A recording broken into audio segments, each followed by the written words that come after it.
Yeah, welcome back to the MikiDz Podcast, episode 62. Dos. 62. Oh, okay. See me? Okay. See me? She got a fresh crack. You see it? Right. I was going to say, no, I didn't. I've been watching the Spanglish videos. Life no hablo. I wouldn't have got that one. It's just, you're right. I had to think about it. Sounds right. Sounds good. I didn't come here to get tested. I can pronounce everything, but I just can't, And in case you didn't know, obviously you've seen it now on video, but the one and only DJ Vice. Yeah. Vice. Next time I'll bring my own SD card with my drops and everything. You're like, hand me the aux.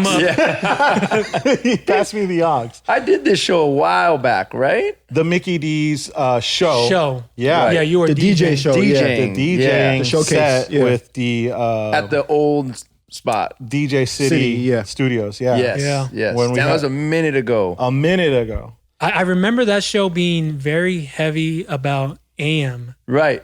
And I'm pretty sure it was in March, but for whatever reason, not for whatever reason, but it was heavy on AM because we were talking about your relationship with him. And of course, we just passed the anniversary of his death. So interesting you brought that up because I just listened to the Road podcast and I was listening to Mike B because I've never really heard Mike B's story. Oh, yeah. And it was cool. Split resident, for those that don't know. Right. So you're bringing up AM and it just kind of always comes around. The GOAT never leaves, man. The GOAT never leaves. He still wants to get some shine. I was listening to that Japan set that he had. It was like a 2-hour set that Kevin Scott just posted and you were on the mic. I didn't even remember that I emceed that because 2004. That's crazy. 2004. Yeah, it was the first year that I got my Vegas residency at Body English. Okay. Because AM helped me get in there. Yeah. And co-signed me to them, and then he had just booked that gig in Japan, like right around the first few months of me like getting the residency. And he's like, yo, I'm going to Japan. Like, he's like, roll with me. That I was like, I just got the gig that you got me. Like, I didn't want to leave, right? It's like one of those things where like, if I leave, when we leave a gig, like someone's going to get it. Exactly. Someone's going to take it and grab my spot. So I was like, no, I got to go. Like, this is first. And I went and I remember him, they're like, yo, they want me to like rock the mic and do all. And he's like, well, I don't do the mic. He's not a mic guy at all. Yeah. So then he was like, yo, you get on the mic. You handle. Which is interesting because he has such a good voice. Like he had such a big presence in his voice. Yeah. But he hated like party hype rocking. Like, and I was in straight Power 106 hip hop mode all over that thing. I'm like, and it's in Japan, so you don't know who can speak English. No one understands you. Yo, that was such a wild gig because it was my first time. I've been to Japan once, but it was my first time going into like Shibuya area where all the clubs are at, and then going there and seeing like true hip hop bands. Like I grew up going to like a lot of hip hop shows, like Unity back in the day in Los Angeles, like was like the underground hip hop shows. But this was like everyone in there was like they were hip hop nerds. Like they studied, they knew every word to every song, but they couldn't speak English. Yeah, that was crazy. And Japan, I don't know what they're doing in 2004, but I like to think. When I was there in 2012, they were swagged out. Like the way they can dress out there is crazy. Fashion is crazy. The women could dress better than the women I seen, but like in a hip hop way. Yes. Like it's just fly as hell. So that was 2004. You're right. And then my first trip out there was maybe I think 2002. I think I went, and it was for I used to do a DJ club in LA called Jamaica Gold, and it was like the reggae like spot Sunday nights, and I was hired. This is pre Vegas club days, but I was the hip hop DJ for Jamaica Gold, and I had 2 sets. I had like I think my first set was from like 11 to 11:20, and then I had to sit and wait for like my next set. I was sitting off to the side of the stage every Sunday night, and it was dope because that's what taught me like a lot of dance hall and reggae. And then I had to wait till my next set, which was at like I think 1:15 to like 1:45. It was like something like I had like another little 30-minute block. Yeah, and I was already on like Power in the day, but I just it was like such a dope gig to have that. So I went there. And then we went to Japan with that crew, and this is going back to Japan real quick to tell the story. Is I went to an East-West party, and it was the craziest thing I've ever seen. So half of the crowd was from the East Coast. Oh my God. They like were dressed like they're from the East Coast, and half the crowd was from the West Coast. Oh, And there was Bloods, there was Crips, there was Cholos, there was everything in Japan. But it was just the lifestyle. Like they were just portraying what they saw on videos. Right. Like the first time I saw this dude walked up and I have a picture of it. He has a Biggie tattoo and a Tupac tattoo. Oh, and he's like, so he was just standing in the middle of the club like this. He's like neutral. I'm neutral. Yeah. But it was wild. Japan's such a trippy place, one man. Cortez, one Timberland. Yeah, exactly. Trippy place, man. But yes, shouts to the GOAT, AM, rest in peace. Yeah. Man, for real. 11 years, man. 11 years. Yeah. That's crazy. And we fast forward to 2020. You just got done with the Beyond the Music retreat / webinar. Yeah. We have Source. Yeah, shout out to Beat Source, DJcity. So many questions about that. First off, what was your overall what are your overall thoughts on how the 4 weeks went? Because for those that don't know, it was every Thursday in August, 4 Thursdays, and each Thursday was a different panel, different topic. Right. We hit a point, going into this pandemic and lockdown that we kept crossing our fingers, hoping we're going to get this retreat to happen. Because there was a date and a location. We had a date. We were in Arizona. I was going to the desert. Yeah, we were booking gigs around it. We were setting stuff up. Right, bro. And I was telling people, hey, Arizona, just book it. It's going to be. That's all I can say. Dude, it was a dope location, everything, which we still have. So 2021 will be where it's at out in Arizona. But yeah, we hit the point where, we got to keep the brand out there and alive. So we programmed with the DJcity team and figured out a way to do 4 weeks in a row and just different topics. And it was free for those free. Yeah, for free. That's the other thing. Like we all know, like, this is not the time to try and tell someone in the DJ community to be like, yo, like, you got to pay for this shit. You want some info? You pay us, right? Like that's just not, it's not the time. Like what I got from that and being there, it's just, I really finally felt like, damn, this DJ community is really like a community. Like everyone had each other's back and they wanted to learn and wanted to be there to support each other. Cause more than ever right now, this is ground zero for DJs. Like we're like no DJs killing it more than any other DJ. Right. It's the first time ever that you're like, it's almost like the start of DJing again, right? Yeah, it's like clean the slate. So for everyone to come together and just share knowledge, be there for each other when we, from doing, money to mental health to, pivoting during business times and what to do, to wrapping it up at the end with Jazzy Jeff and speaking, him speaking on his situation and where he's at. It was just a well-rounded conversation that was put together for Beyond the Music. Dope. Yeah. What were the pros and cons of doing this online? So I'd say let's start with the cons. The cons was, like just that personal interaction with everybody. Like going through that, I would never think of being like, this is great. We could just do this online. We don't have to be in person, and we could host this. And as men, attendance doesn't matter. We could have there's no way. Cause if you guys remember, like for everyone that went to it, just hanging at the bar with all the DJs, talking, talent, buyers are there, DJs are there, club owners are there, and just everyone to network. That's what was needed. So the con was definitely like, just that personal connection of having the DJs together wasn't there. The pros was I started the retreat off with D Murphy, and we talked on pivoting, and I really liked talking to him and getting a different perspective for DJs to listen to than me just talking with another DJ. Because we're just going to be going in circles of what we should be doing in our DJ mentality, It was funny. I don't know if you caught that when Mickey, I think you commented or you were in there and he said something about like, we asked about the platform everyone should be focusing on. And like LinkedIn was on the choices and it came up to like 0% or 1% of DJs. And he's like, there it is. There's your answer. Go crush it. And everyone's like, kind of like, yo, you're right. That's where all the business is at. That's where everyone's looking for jobs. Biggest corporations are on there and all that. And there's no DJ presence on there where you could actually put a presence up. So little gems that were dropped on that were like kind of mind blowing. So it was a good one. Funny thing, Zach Sobman, shout out to him. He reached out to me while the webinar was going. He reached out and said, I just got 3 requests from LinkedIn. New DJs on. I was like, I think I have a LinkedIn. I know I have one, but it's not up to date and all that. I was like, damn, it's crazy. Cause like I said, it's all the DJs are at ground zero. It's like, yo, you can do that. You can do it. There's no right or wrong to what we can do right now, just to keep our brand out there. A few things about what you just said. Going back to the first Beyond the Music retreat. Mm-hmm. There was something about the energy in that room with all the DJs there that, and the panelists were great, but there was just something about their energy there. And from that was in early March. It was like a March 9th or something. Right. From that point on, I fed off that energy, and I had a few other things in place, and things just started going well. And while I was DJing at Marquee Day Club, a DJ came to hang out. He said, "Yo, how was that retreat?"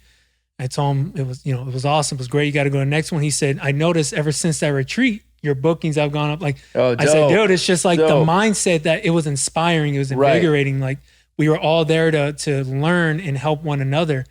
Yeah, like with tech, like think about tech summits, all those like other industries, they all come together to like to be a community and learn what's new and all that. And there's all these DJ events that show you the new equipment and new cuts and scratches, and everyone's trying to show what they can do. And that was my whole goal, was like, yo, I don't want any of that. I don't want any of the whole like, this DJ can scratch better than that DJ, and look at this new mixer and check this out. Like I was like, we don't need that. We all get that every day in and out of our DJ lifestyle that we live. Like we need everything else outside of that. Yeah. So that was my goal for that. Yeah, it's always tough when you go to. We did a meetup in Boston. Yeah, Connecticut. Or Connecticut. Right when COVID Boston and kicked off. right? Yeah. Oh, really? We were like, it was announced, and we were like, oh shit, we still got to fly home. We got to fly to the other coast. Oh, yeah. So yeah. I think I still did like one more gig, and then it was a wrap. Oh, I did one. I went to Atlanta. You went to New York. It was before COVID because it was in December. No. No. We crazy did how long Boston ago in it was. February. Everyone's like, End of February. It was end of February. Because my last gig was Yeah, what's everyone's last gig? March You're right, 17th. you're right. I was in San Diego with. No, it was like No, it wasn't. it was I remember. Oh, that's late then. Because that was the day before my birthday. Or Yeah, March. yeah, yeah. March. No. It was March 16th. Feels like I think was the day, right? Like Yeah. where they were like, "Yo, lockdown." So whatever that Sunday or Saturday was before, we were in San Diego, and I remember like, oh, Yeah. I didn't drink since. What I thought was in the moment, and I saw D's name on there, D Murthy, and shout out to him. I said, "Oh, this is interesting." Mm-hmm. I don't know if these DJs know about what he does with Group Chat and his clothing lines and just how successful of a businessman he is. And so I was like, all right, I'm curious to see what he has to say. And when he started talking, well, the more he would talk, I'm like, damn, this is probably the best. This is probably going to be the best, not episode, but webinar. Yeah. Because he's not a DJ. Right. So he's going to tell you how to just survive or give you ideas. When we talk to other DJs, it's all in one box. Mm-hmm. But the ideas he has were outside the box. He talked about the LinkedIn. He talked about stop stressing over. One of the biggest takeaways for me was stop stressing over quality and just focus on consistency. Yeah. That's big for a lot of DJs, I think. Yeah. Even with streaming right now and everything, like that's big. Just to be consistent on what you're doing. Yeah. Right. It's even hard for me still. Yeah, it is. Yeah. But I agree. That's a big one. And I also like, I like that he talked on putting out his own music and his own single and how he's Sean. like, I just figured it out and did it. And you're like, and there's all these DJs watching that were like, dang, I keep talking about I have this song that I want to finish or this. And then he told how he executed it and got it out there and like has a song on Spotify, and it's inspiring to be like, dang, you're not even really a DJ crushing it out there and you but it just shows you like, if you put your mind to it, like, boom, did it. But D's rich. Yeah. I just had to throw that He has out a there. I love D. No. He has a lot of influential friends. I love giving D shit. Yeah. And the second week, let's break down the week. So you had D Murthy talk about just how to pivot. How to pivot, And the second week, who was the Anthony O'Neill. Anthony O'Neill And Crisco Kid hosted it with him. And Anthony O'Neill is a wealth investment speaker. And I think what my takeaway from that one, which was really big because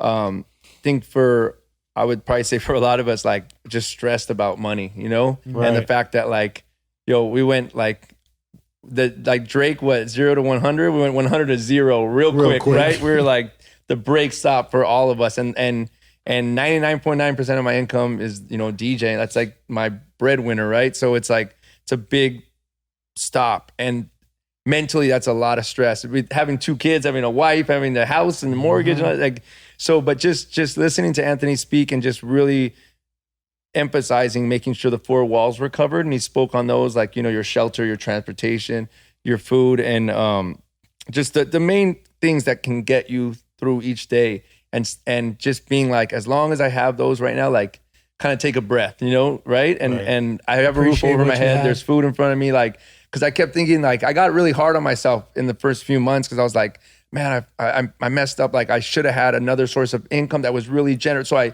your backup plan, and then you start just really like getting in your head, man. Like, I messed up. But it's like, I didn't mess up. Like, I focused on what I love to do, DJing. Right. Yeah. That's what I love to go out and do. And luckily, I have a roof over my head. There's food in front of my plate at night. You know what I mean? So it's like, I after that talk, honestly, just listening to it, I was like chill out. Like in my head, I was like, chill out. You're all right right now. You're okay.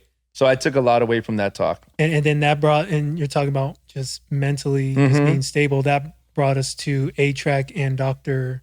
Milo Dodson. Yeah, which was really Miki's cool. homie. We make a joke about it because I was like, I know Milo from playing basketball. Oh, wow. At Fells Thursday night run. Yeah. And like, I mean, when you play ball with somebody or play sports with someone, you feel like you have this like camaraderie between somebody. And like, I've known Milo by face. Okay. But you never had a combo. yo, like, let's go get deep. tacos, let's hang out, let's do whatever. Or, you know, and then I was like, oh yeah, that's the homie. And then I'm like, what's his name? You know, 'cause I just know him as a guy that ball together. I just know he's got a great mid-range jump shot. Yeah. So you saw the different other side of him. You saw the doctor I side. had no idea. Yeah, it was really cool, especially because he doesn't look like your regular not like doctor. your typical, like he's gonna walk in with the clipboard and No, do that. not at all. It was really cool.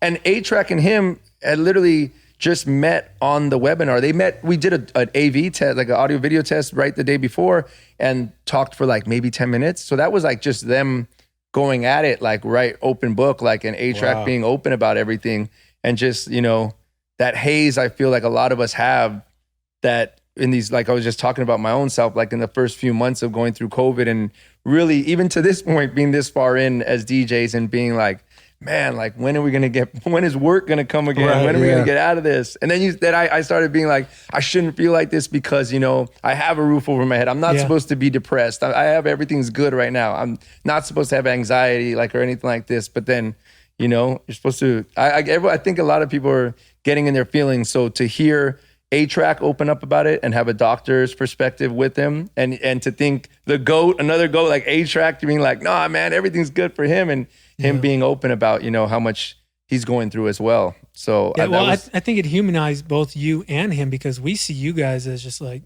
all the way up here and untouchable, and, you know, all these amazing things that we can say about you guys. And then in that moment, you were just like, look, we're going through it too. Yeah. Like, we're all human. Again, 99.9 of my ends come. Yeah, man. Is a wrap. Everybody's got their capes hanging. Now it's like I think a lot of people were able to connect with you and Track and everybody else who did a webinar, because again, like Danger said it really well. Like sometimes you feel, you know, and again, we all got different things going on, and when things are in full motion, it's hard to slow down. Yeah. But being able to have the world essentially slow down and really be transparent, which is really essential right now, and allowing people to understand, like, damn, I'm not alone. I shouldn't give up. Right. You know, this person's going through the same thing I am, and I feel like they're at a different level. Yeah. You know, the other day, just like the other day, I was like, got in my head again, like that whole hazy moment of like, damn, what's happening? Like, what's going on? Like, when am I going to get out there? I think it's like that reoccurring voice in the back of my head. And then I was like, I remembered, I never knew what a sabbatical was. Do you know what a sabbatical was? Like when you work somewhere for like 10 years and then they give you like 6 months off to like get your head right and all that. Yeah. And I remember I only learned that from when I started meeting a lot of people that work for Nike. Like a lot of Nike, like people are like, oh yeah, I just hit 10 years at Nike. I'm gonna do my sabbatical. I'm like, what's a sabbatical? And they're like, you just take 6 months off, you get your head right and all this. And I was like, well, damn, I've been DJing since I was 12 years old. I'm 41 right now. I'm like, this is like my extended sabbatical. Maybe it's time. I'm due for a couple sabbaticals. I'll just take them all one and back to back to back. None of us would have ever slowed down. We're just not that type. And like the DJs that are still in the game this long and going at it, like that shouts to all the younger DJs, like that because we never stop. Yeah. We have to always keep going. So like I started like thinking in my head to not be so hard on myself right now. Be like, yo, like you deserve to like chill out a little bit and play with your daughter and not have to think like, I got to get on this flight and go here and then go there and then try and get this popping and then do this. Like, So like, let me ask you, with that being said, what did you do to kind of practice to get into that mindset? Was there like any type of meditation or anything like that to help you be like, all right, let me ease my brain? You know what I mean? Like, I understand all this shit is going on in the world right now, but I need to take some time. Because I think we asked this earlier on when this whole pandemic happened. And we kind of talked amongst ourselves of what we do. But, you know, someone of your stature, I'm curious to see what you did. So for the first 3 months, I blocked it out, not really realizing this until like after I got through the first 3 months of the pandemic, by just streaming every day doing quarantunes. And I didn't know that. I was just doing that because in my mind, I was like, oh, let me jump into radio. I was still DJ mode. Like, I'm going to jump into radio mode. I'm going to go every day, 5 p.m. on Instagram Live, and I'm just going to DJ. Like, and I wasn't even, because like that made no money. Like, that's just Instagram Live, plug in your phone. And so for 3 months, I was still in DJ mode where I was at the market one day. I was picking up some groceries. I remember like when the market's kind of open again, and I was like, oh, I gotta get home.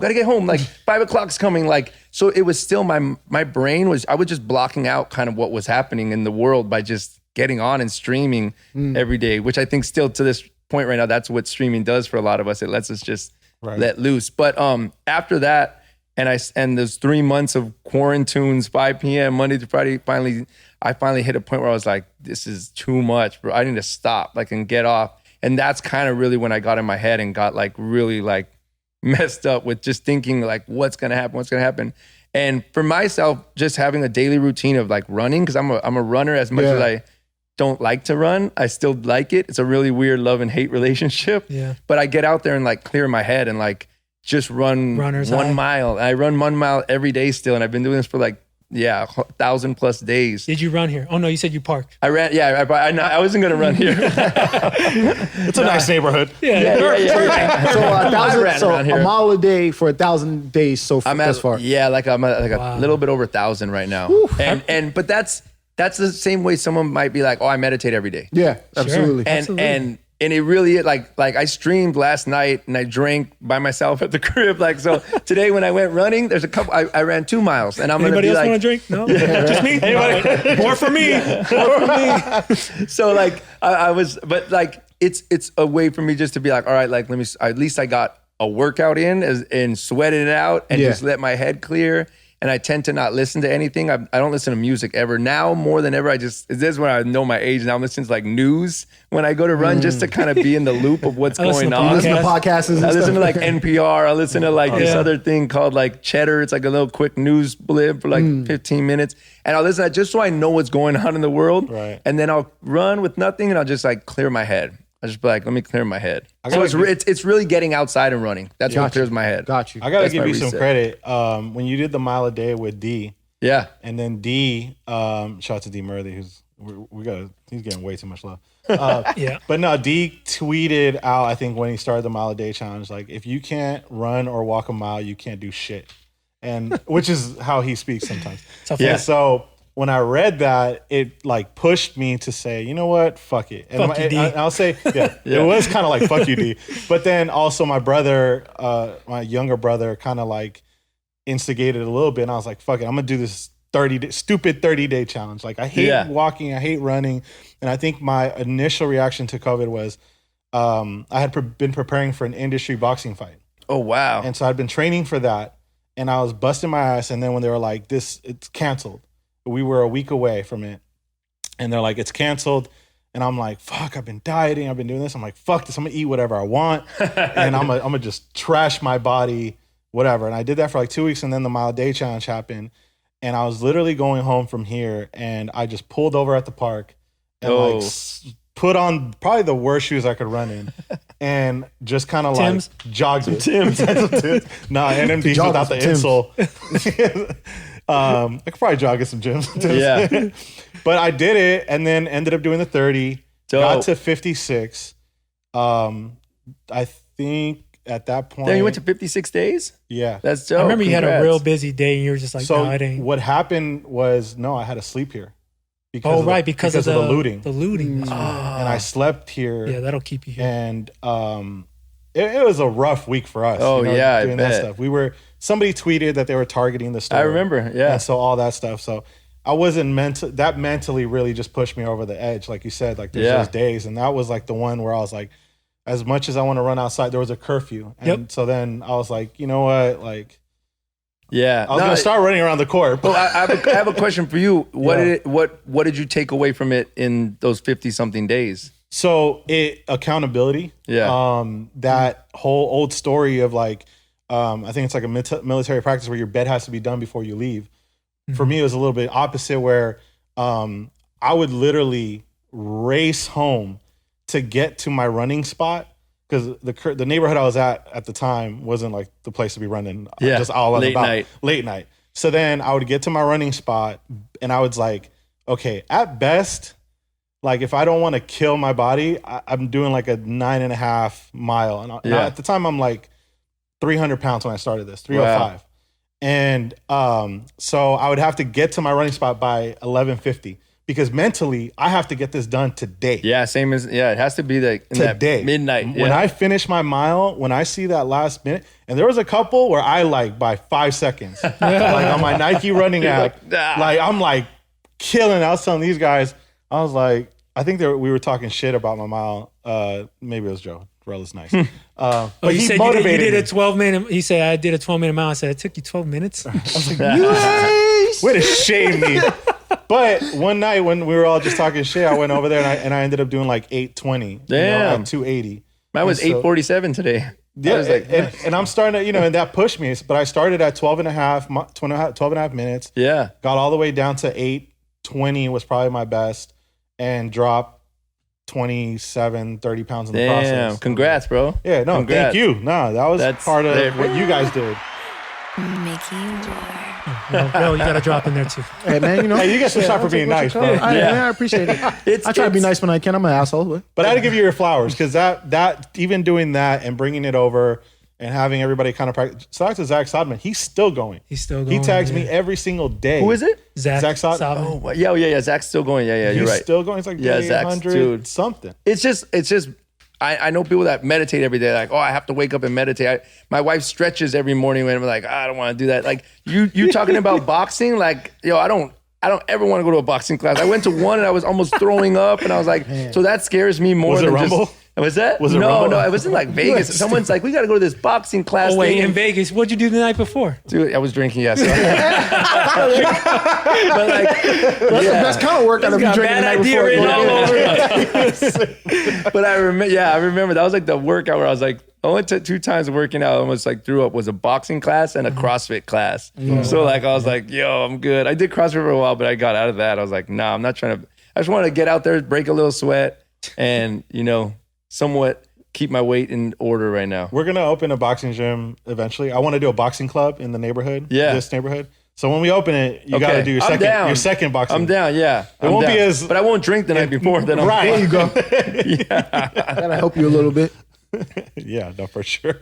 So following that seminar we did a town hall. That was with Jazzy Jeff, Bella Fiasco. Yes. And you and Styles Davis was a moderator. Which was super dope because it was a very well-balanced team that we had up there with Bella crushing it on Twitch right now. Like she's like one of the queens. Her and Angie V are like killing it on there. Yep. And for Jeff to jump on, man, I still get starstruck when Jeff jumped on. Like we were doing the AV test the day before, and I'm like, damn, this is Jazzy Jeff right here. Jazzy Jeff's on this shit. That's dope. It's so trippy, man. And he's such like the nicest dude like ever. Like he's just the nicest guy. So for him to come on and speak and openly talk about having COVID in the very beginning, because he said that he got it from being on the road right before we got locked down. And he was coming from Asia, I believe he said. But him being open about it and his experience and not ready to go out and DJ no matter what at this point. Like, so that was just, it was eye-opening to hear his take on this pandemic and how he's going through it. But to see how much he's streaming and he's still going, like he doesn't have to do anything. He doesn't have to be DJing and like being on there. It's like, we all know streaming's not like making us more money than when we were out DJing. Like it's you know, maybe for some it is, but like for a Jazzy Jeff, I think for a couple of them, for some of them it is. But I'm saying like for like a Jazzy Jeff or like, you know what I mean? Like he could just chill. Like but he's so dedicated to the craft and being a DJ. Like, so it was dope to hear his take on things, and then for Bella to hear her side as well, and then just me to throw in my 2 cents of whatever I could give as well. It was a good town hall. How was sorry to interrupt, Joe. How was the evolution? Because doing the IG live, right? That was like where you were at, and you did a lot of them. I remember in the beginning, like outdoors, and then you move around. I was a mobile DJ. Yeah, you were like setting up equipment around your house. Luckily, there was no crates. I was like, right, yeah. But it evolved. Tell your kid, grab a crate. Let's go, son. You're strong. Come on. Yeah, right. But it evolved where you now even have, you have different graphics going on. And yes. How was that process for you, just discovering or going into, or I don't know if you had a team come through? Like, dude, it was me. It was like, you, yeah. It was me and I think it's also like such the DJ thing. It's like to keep our brain going and like figure something out. And like, it was like learning a whole new, procedure of like, probably maybe like when I first learned like Pro Tools or Ableton or something like that, and got on those and tried to figure everything out. Cause I was like, dude, by the way, right when I walked in, I looked, what light company are you using? Do those have dimmers? And I'm like, I didn't care. Like now, and I'm like, oh, that's the Logitech C920 camera. And like, got them on Stock X. Dude, like I went down that rabbit hole, like that dark hole of like all this broadcasting stuff. So it was good because it got my mind to continually work towards my craft. Like I got to talk about with A-Track about that. It like kept our brain going to learn something. Put you in a position to adapt. What's that? It put you in a position to adapt for sure. Yeah, like I had to like, and then I got a green screen. And I shouldn't have done that because then I had to learn about lighting, and then my lighting's still not right. And I'm like, but I'd rather have stuff not right, so it still is making me push towards getting better. Like I'm literally gonna buy these lights after this because I see that they have dimmers. Mine are just off and on, but I need like the dimming action. But it was and then I mean, dude, Twitch is like it's endless. Like there's so much stuff that I still don't even understand and know, and like, and I'm like a one-man team right now. Like. I don't have, when I'm streaming, like last night, it's just me in that room with a TV, a bottle of tequila, and you know what I mean? Like, that's how it should be. Yeah, right. Sounds like that's all you need. I went through 4 seltzers, like those. I went through a couple golden, and I was like, this is not getting me there, bro. Let's go. This is the hard stuff at it. I was like, let's step this up, dude. Let's step this up. You got a tequila room. Yeah, I got a tequila room. It's all empty, though. All those bottles. Hey, 6 months in quarantine will do that. Bro, yeah. I didn't drink at home. You need a restock. I drank on the road and everything like that. And then I would get home, I wouldn't drink. And then now that, the road is at home now, right? Yep. So, yes. But just learning Twitch is like keeping my brain going at least. Yeah. And dude, my room is like a broadcasting station now. Right. So, and there's still so much to go on it. And I also keep thinking like coming out of this, like for even you guys, like, are we going to be on Twitch? Like when all these clubs open, do all the DJs just bounce out, or do we have to like, what's going to happen after? Well, I think for some where it's a lucrative situation, why not stay on and do it during the week and then dedicate your weekends to clubbing? I also think some people will be put in a position to raise their rates because I'm doing so well on Twitch. I don't need to take 300 for my rate's here now. And if you don't want to meet that rate, cool. I'll probably make more doing a Saturday night at home. Yeah. And and not have to go travel anywhere or deal with travel. Because there are some that are still itching to travel. Some love it. And some that are like, yo, if I could stop traveling now and make the same money, like, I'll be good. Like I'd rather stay home. Some are just burned out. Like you've been doing this for so long. If you can make the same money or even more, I imagine you'd rather be home, and you have a kid. Yeah, exactly. So why wouldn't you want it? Solid value in being able to roll into your bed. Yeah. No, I stumbled in mine last night. Hey, help! Never mind, I got it. Stay in bed, I got it. Yeah. Did you watch tonight? Did you see me? Yeah, it's. I hope so. I hope. I mean, it's still so new. Like what? 6 months ago, no one was watching Twitch. Like as far as for our world of DJs, it was a very small community. So it's still so new. Even like a lot of friends of mine that I'm like, yo, I'm on Twitch tonight. They're like, oh, I don't even know how to get on that. Right. Like, what do I do? Like, if you're not like, and then they'll get on, they're like, yo, that thing's going crazy. What do you mean? There's all these weird emotes and they're like, yeah, it's a whole other world. Yeah, it's like someone going from PC to Mac. Right. And they're being like, let me figure this. So if you're just the average person trying to listen, it's really what is dope right now though, is like DJs are all kicking it in together, like talking to each other, like and meeting new, you know what I mean? Everyone's like supporting each other. Like that's why I don't stream. I just like to talk. Yeah, right? Jumping in there and just talking to everybody. But it is like we're all just club hopping and hanging. So listen, we're missing connection right now more than ever for all of us being out and used to, you know, whether it's we met up after the club and kicked it, like we're all missing that. So it's like, if it's through chat, like it's dope. I was like, Homicide was in the chat last night and like, it's just fun to see people that you haven't, and you're not even technically seeing them, but just to like reconnect with people and at least feel that human connection of some sort through a chat. Yeah. Makes sense. I'm actually, before we wrap this up or this portion of, this interview. It's not an interview. The hang. Why you making this so official, Joe? Right? That's the first thing that came to mind.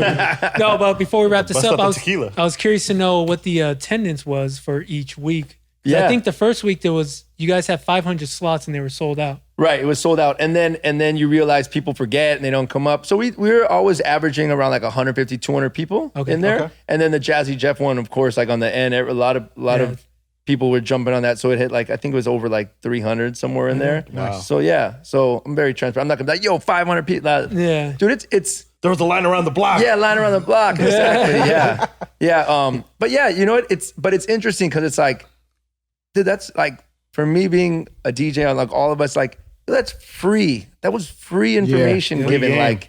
And we didn't. And you're gonna repost it? So we've held on to it. Now we're gonna start like posting little clips and then eventually we'll give out some of the art. But I mean, like, it shows you like who really is in this still right now, like to want to continually learn and be part of this craft and game. Because really, I keep saying like ground zero for DJs because a lot of DJs are gone, dude. I think so. Yep. I think a lot of DJs are gone in the sense of like you really still have to have the passion right now to be a DJ with no gigs, like.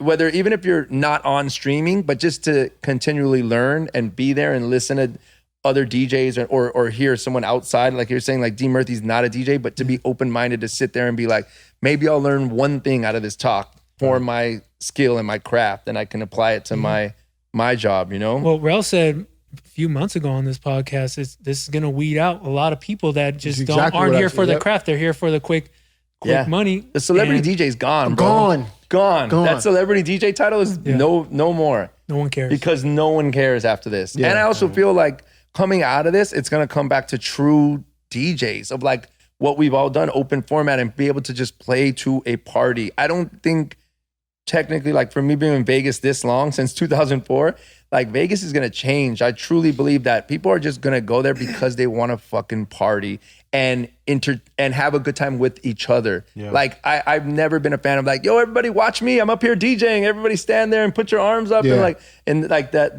the EDM mind state of the fans. Yeah. I hope that's gone. And I think it will be. I think that show aspect, I think it's all about us going out there and rocking the party and having everyone leave like that was the best fucking night with my crew. And that DJ, that's why it was the best night with my friends, because that DJ played an amazing set.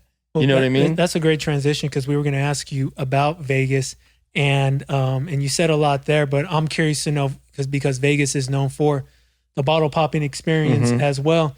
And we had different takes on, is bottle service dead? Because that was a point you brought up in the Jazzy Jeff seminar.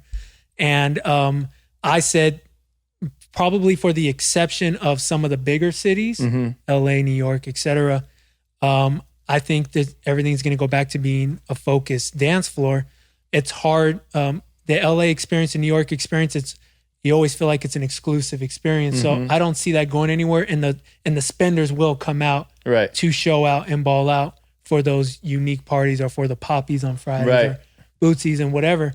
But what are your thoughts on where you think, and we don't know anything, none of us know anything, but where do you think bottle service is going to go? Yeah, I don't know anything either, but I truly think that it's a very small community of bottle poppers now. Yeah. Like back like 10 years back, there was so many, right? Like, but now it's only a handful of people that are really like popping off, right? So I think coming out of this, I think a couple things are going to shift. I think the way that people go out is just to have fucking fun and be around people. It's really the moment of just having a good time. And even that goes along with being a DJ, like the music, like people are like, the throwback music is coming back again heavy in streams because of the fact that people just want to remember a good time. So like, I think that will transfer to the nightlife and bottles in the sense of like, I don't think the 22-year-old is like, yo, we got to get back to Vegas and buy a table right now. Like I think that's not going to happen. Also, the economy is going to play a big part in that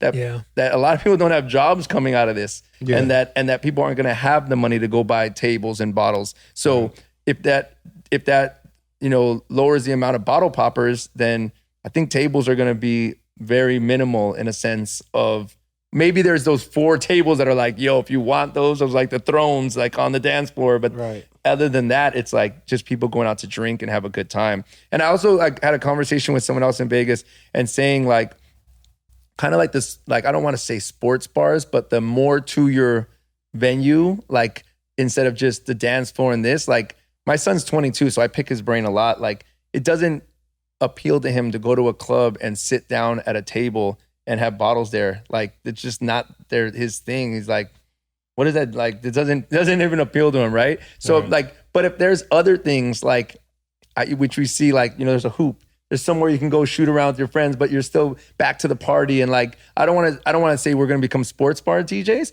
but I think people will be open to other things that are going on in the club, like that you can entertain with. Yeah. I think there's going to be a lot of shifts, man. But I think the one thing that I do know is the way we DJ will be back so fucking strong as far as like open format style. I hate using that, but like the genre bender style of just being able to be a DJ and play everything, we're going to be out there. Like I think that wave of the EDM wave in Vegas, I feel that it's not going to be there in Vegas anymore. I think that maybe on the big holiday weekends, those will be out there. And that's maybe when the bottle poppers come on like the 4th of July, or like, Mexican Independence Day is a big weekend in Vegas, Halloween, Memorial Labor and all those. But then outside of that, it's like, it's just about having good music in the club. Right. Seemed like we were heading that way, or we were already in that, where it's like you had your Hakasans and Omnias would spend the big money on the Nervals and all those guys. But Tao kept their hip hop friend, top 40 friendly DJs, and then some of these other clubs dialed it back and just went back to using the guys that know how to hold the dance floor. Yeah.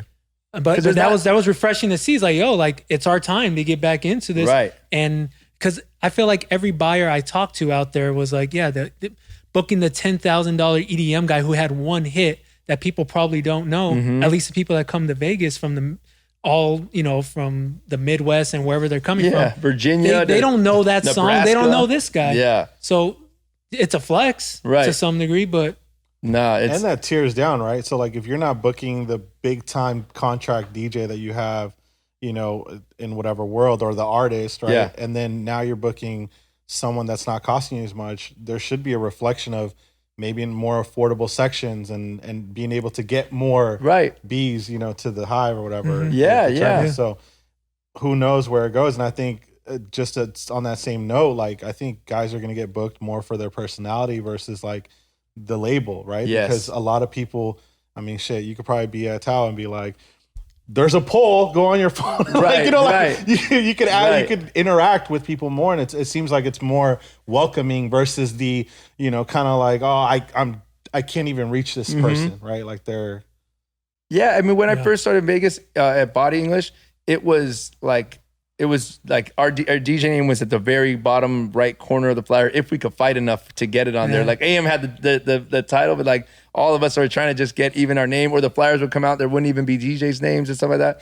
Not saying that it's going to be all about the club anymore, but I don't personally feel that it's going to be like we have to have the biggest name in every week. Like I think it's going to be an open playing field for a lot of DJs to come out and be like, yo, I can hold this crowd here all night. That's a harder job than having a big hit record and like going in there and playing your 60-minute set or 90-minute set and walking off. Like it's hard to hold a crowd of 2,000 people in Vegas, and people from Nebraska to New York to LA to, you know, Wyoming. It's just so random melting pot, you know, and the Europeans come in and a little bit of everything. It's hard to keep everybody happy, and like, it's like a boxing match, bro. You're getting hit left and right.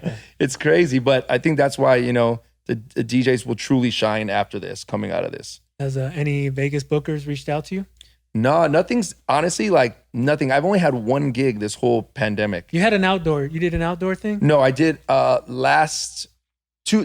weeks ago, 3 weeks ago, I think it was. I did a private party at a suite in Vegas for a 49th. So it was this lady's 49th birthday, and it was like 49th. 49th birthday, maybe like 15 to like 6 to 18 people there, and even like 4-year-olds were running around and stuff. Like it was she just wanted to ball out.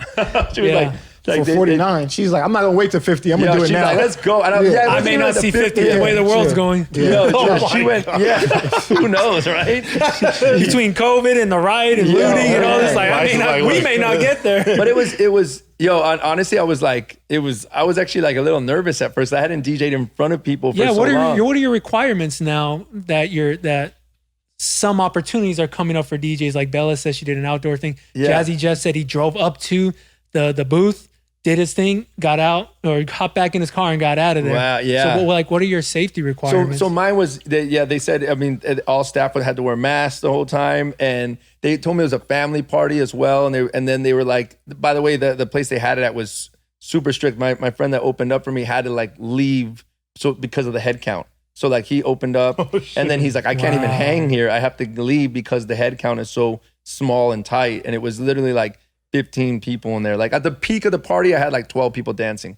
Like that's it. You know what I mean? That's 90% of the party. Yeah, right. 3-4-year-olds decided they didn't like that song. Yeah. But I mean, I played as if I was playing to 2,000, people in a room. I like literally just went in. Cause I mean, I knew I did my job. Cause like I was supposed to end at midnight, and at 11:15, they're like, yo, like, she's in the back room throwing up already, and Perfect. like we can't. The parties are pretty much. And like so, for the last 45 minutes, I was playing with literally just the staff in there, and like maybe 1 or 2 other people.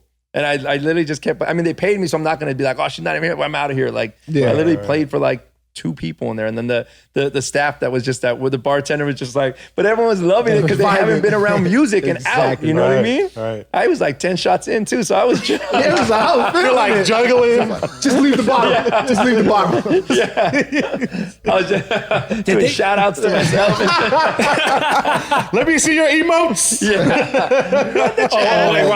Wrong room. Train. Yeah. Oh man. Did you stay in one of the Palm Suites while you were I was there? at the Red Rock, so I stayed at the Red Rock. Oh, it was a Red Rock. I don't know why I was thinking Palm. It's a trip, man, because it was the first time I've been out like in public like that, in the sense of like a crowd. And I was like, this is where you have to wear a mask when you're at the pool.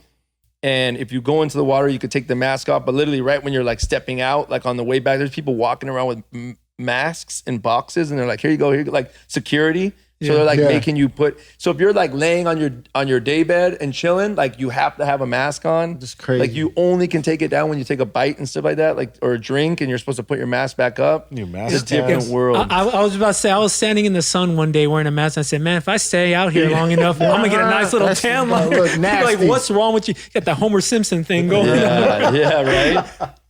Yeah, it's a different world. That just really showed me, I was like, man, who knows when we're gonna be able to be in a club with thousands of people crowded in a room, like sweating next to each other, drunk. And right when everyone starts drinking, they start getting all up in your faces, DJ, and they want to like, oh yeah. Personal space is out of here. I was just in Atlanta. We talked about this a couple weeks ago, but Atlanta's kind of wide open, and like I felt very weird being in a club. Wait, there's a club open? Yeah, Tongue and Groove was open. No, Atlanta's open. Open. So we're in a bubble here in LA, right? Yes. Because I still feel like nothing's open. No, Like, it's not like that at all. Like I Not said, like that. him and I just got back from New York in Long Island. I'm originally from New York in Long Island, and I went to go visit my childhood friend, and he was dropping me off at the train station to go back into Manhattan.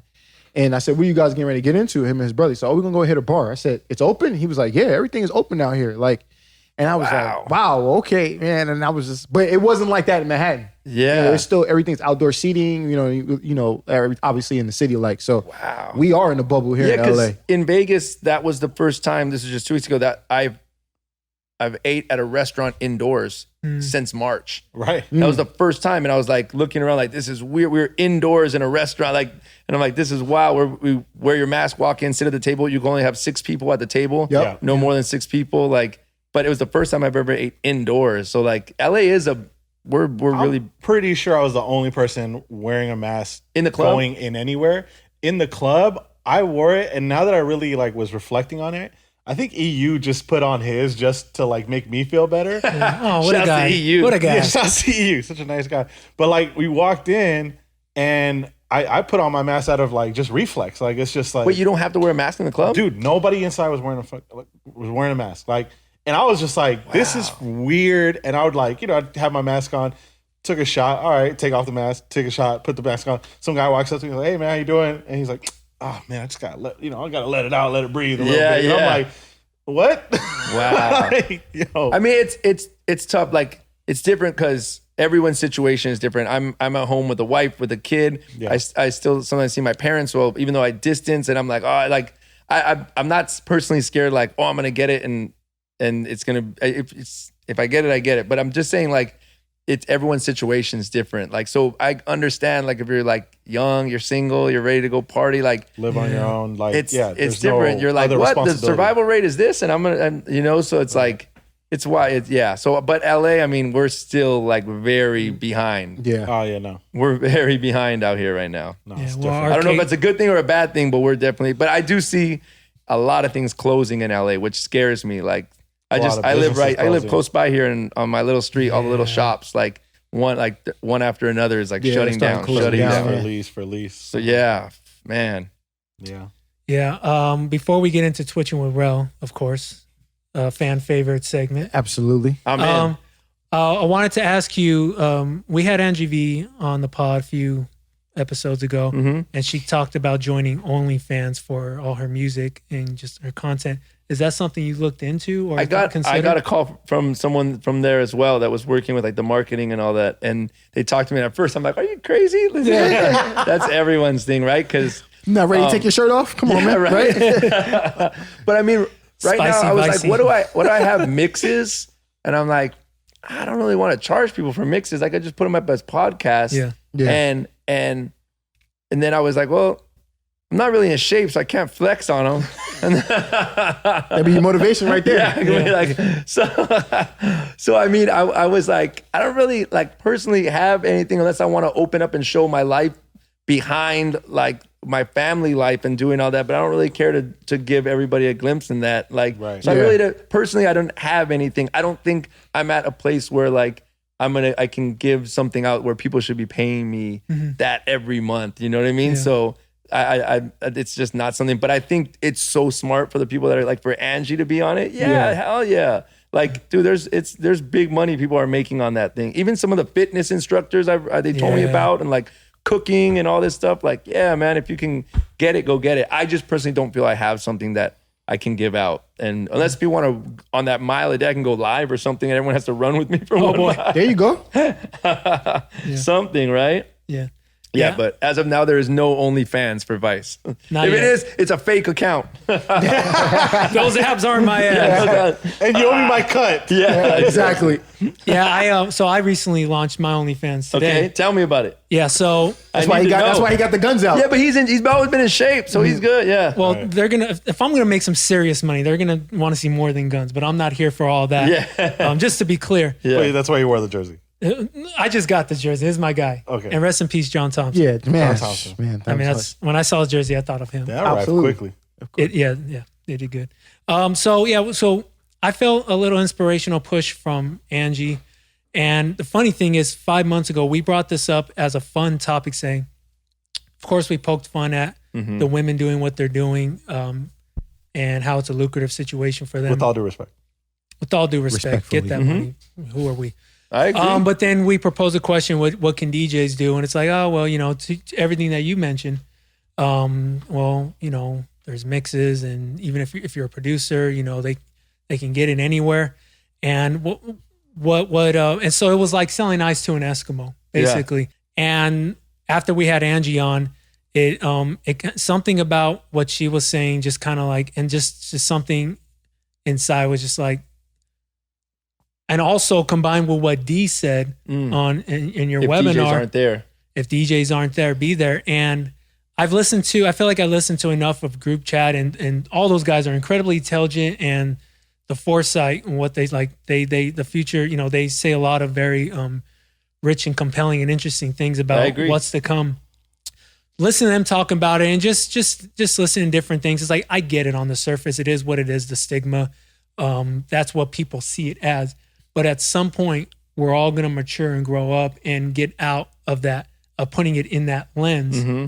And we're going to see our favorite artists on there. Cardi B's on it? Yeah, of course. Cardi's on it. Yeah, but she's like, I'm not putting any nudes up there. Yeah, but she just, and she's probably just talking shit, right? Like, I think that's the whole, and so I think all these people are going to come, and getting back to my point of selling ice to an Eskimo, I think if people believe in what you're doing and they just believe in your product, they'll buy your ice. Whether it's $4.99, $5, or $10. There's something about your ice that has a layer of quality or something to where it's worth them to pay for, as opposed to the free ice over there. Crushed ice, that's the ice. That's the ice. The pH level. The little cute that's pebbles, the ones, ice, that's ice. Since I don't know the platform, and you can't even go on to look at anything. Unless it's a free subscription. People have free ones? Yeah. Oh, I didn't know that. You should do a free one. So you can do free, and then if you want to look at a picture, they might say $3.99, $4.99 to look at the picture.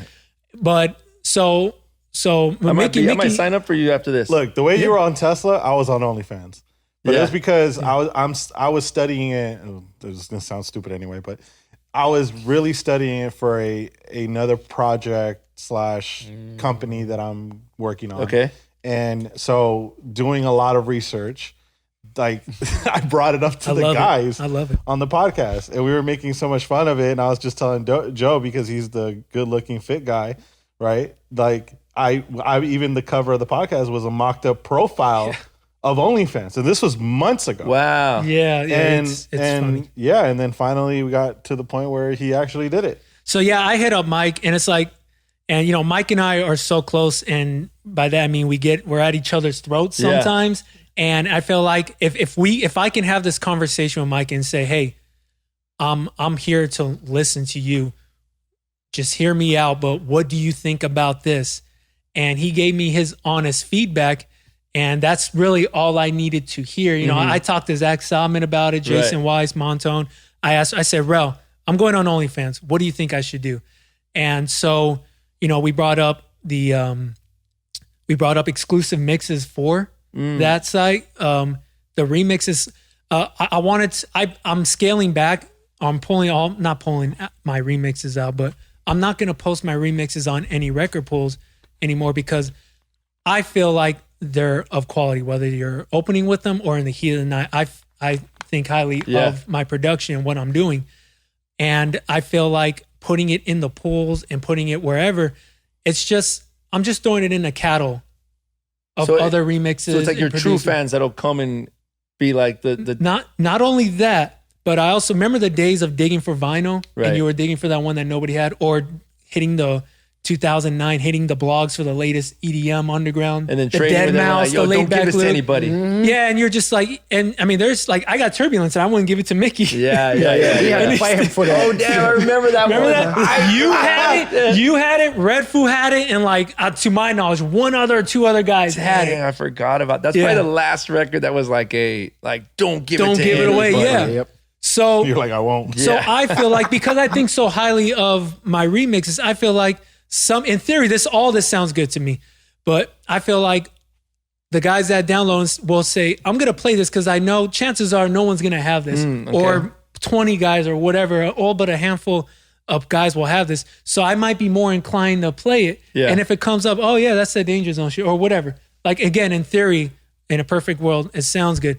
But I think there's just a bunch of little things that come together that for me makes sense to just release, just be exclusive on OnlyFans. And then later on in the month, I'm going to get on Twitch. and I'm gonna like tie it all together. I don't think it hurts anyone to have a OnlyFans. I don't think it's. I think if anything, everyone will talk about like, yo, you heard that Dainjazone has an OnlyFans?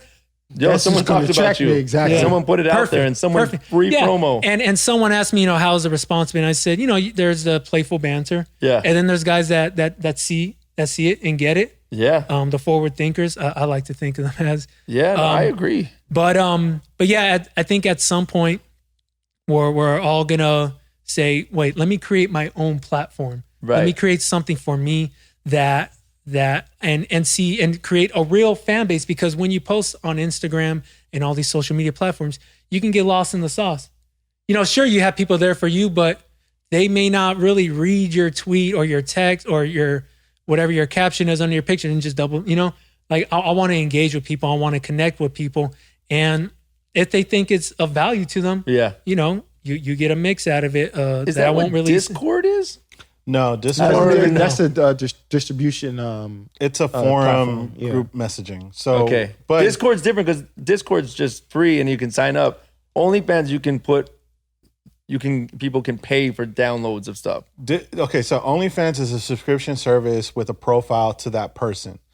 Discord, and the reason there's a relation is because there's guys who started Discord group, which Discord you could relate more to Reddit, like their forum talk conversations. Okay. But the thing is, I'm even learning. For exclusive Discords, there's guys that charge $25, $50, $100 a month. Wow. And then the relation to OnlyFans is guys are leaking content from OnlyFans subscriptions onto Discord into Discord groups. Oh, wow. And so I'm gonna join some Discords. Well, yeah, there's one for a fee.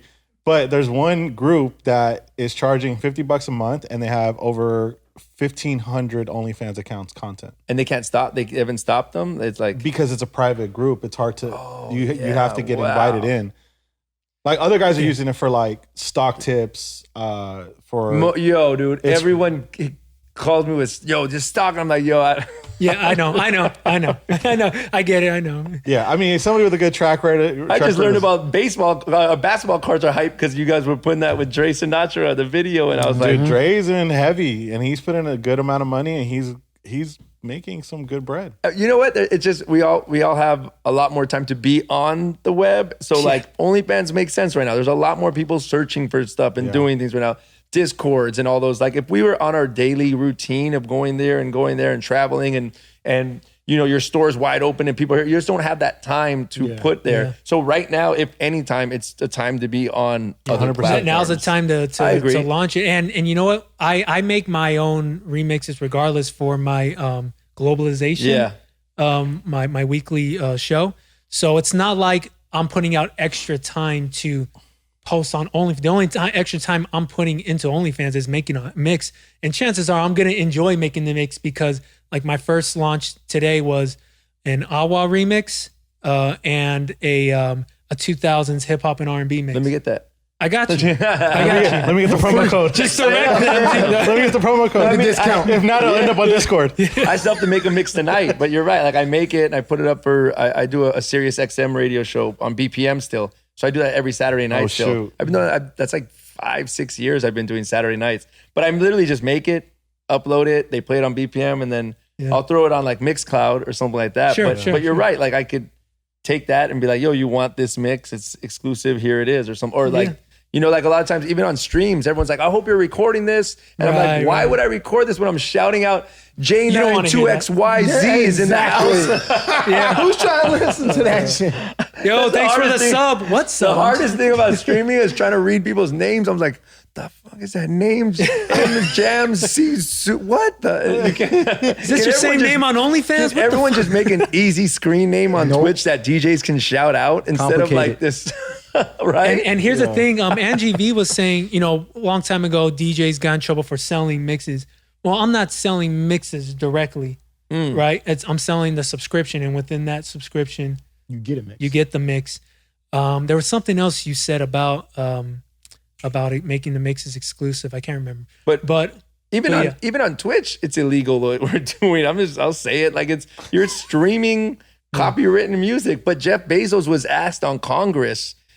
And he was like literally a governor, and like someone when they did that like virtual web where Bezos spoke, and it was like Zuckerberg and like the Google guy and all these, and they asked him about Twitch. They asked him, and literally he was like, I don't know, I'm gonna have to check with my team, like something like that, and I'll get back to you. But honestly, when I saw it, I was like, he probably doesn't even know about Twitch. He has no idea other than they own it. And then he's probably, there's just a bill that they never Twitch. see. I'm actually trying to get to Mars right now. I don't really think about DJs and Twitch.